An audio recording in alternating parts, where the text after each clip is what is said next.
This is a review of Dvoretsky Endgame Manual, FastTrack edition. So please keep in mind this is the FastTrack edition. What is the difference with the real Dvoretsky Endgame Manual? Well, unfortunately, I have the 5th edition and I couldn't find an earlier one, maybe because they were all sold. But this is the problem. In the 5th edition, you have these gray areas, okay? In previous endgame manuals, they were blue, if I remember well.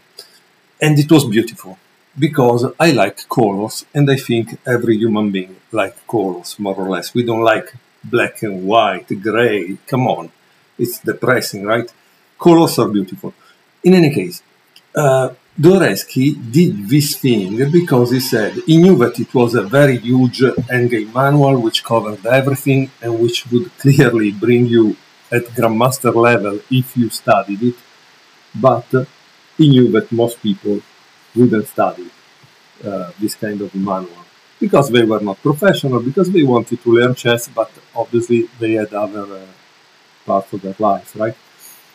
So what they did, if I understood well, Grandmaster Muller and Grandmaster Fishbane, they collected all the parts that were in blue and now they are in gray and made this new edition. And this book, however, it's really good because in any case it shows you what you should know.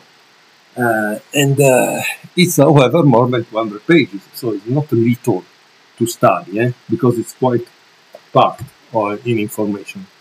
And in my opinion, it's worth to have it, because if you notice, all the games, especially today, but also at club level, they end up in the endgame.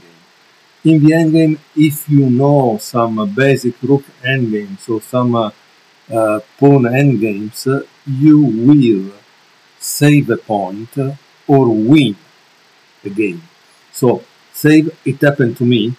I save a lost game because I knew the theory of pawn versus queen. And you say, wow, queen must win. Well, no, the queen doesn't win if my pawn is one square away from promotion. And it's on the knight file, on the bishop file, because if the other king is very far, practically will not reach in time, and every time the queen gives me a check, I go in a corner and I avoid the problem. However, I will show you this endgame so you can understand what I'm talking about. But the point is, this is a more than 400 pages, as you can see, huge book. This other, maybe it's more palatable for club players, okay? With that said, let's go to see some endgames. Okay, and now I would like to show you this endgame from the FastTrack manual. By the way, the FastTrack manual has also 60 exercises, so it's not only a theoretical manual. It also has exercises generally at the end of the chapter. Okay. In any case, this is the position I wanted to show you because it's very interesting. Most people would think that because you have a queen, you have won the game. Except that when the game is on the h file, let's say, or a file, the rook file, or the bishop file, it's a draw. And you say, why it's a draw? Let me show you why. You can try to figure it out playing against an engine, or you can check here. Here we have queen b4, check, and the king goes on a2, right? Then queen c3, and the king goes to defend the pawn on b1, okay? And here there is a check, because you say, aha, now I have taken your pawn. Yes, but if you play king a1, if he takes the pawn, this is stalemate, okay? So he can't. So the queen goes here to prevent the promotion, but then the king goes here, and now there is a possible promotion. So what do? Let's say that I pin the pawn, but once more I am pinned. Pin again, and I go here.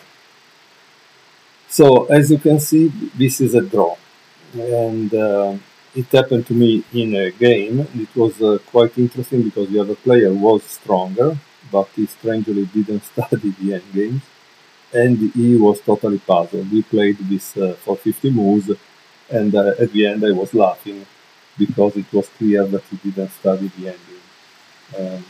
If he would have studied the endgame, he would have known the result, and probably he would have changed a little the possibility that I have that type of pawn. Because if a pawn is here or here, the game is lost. It's only when it's here or here that you can try to have a draw. Okay? And then, of course, the king must not be very near. If it's near, he can try to give you checkmate.